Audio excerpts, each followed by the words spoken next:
சிலோன் 24 இஸ்மாயில் உய்சுர் ரஹ்மான் சந்திக்கின்றேன்.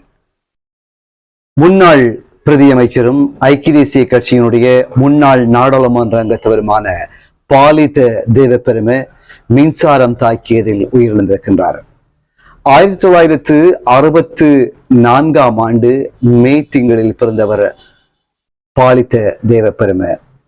2002 ஆண்டு முதல் பிரதேச சபையில் துவங்கி தன்னுடைய அரசியல் பிரவேசத்தினை இவர் ஆரம்பித்திருந்தார்.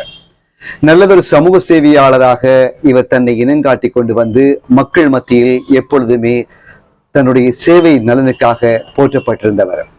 அது மாத்திரமல்லாமல் இவர் மேல் மாகாண சபையினுடைய அங்கத்தவராகவும் ஐக்கிய தேசிய கட்சியினுடைய பிரதிநிதியாக அன்று செயற்பட்டிருந்தார். 2010 ஆண்டு ஐக்கிய தேசிய கட்சியின் சார்பில் இலங்கையினுடைய நாடாளுமன்ற தேர்தலில் போட்டியிட்ட அவர் 2020 ஆண்டு வரைக்குமான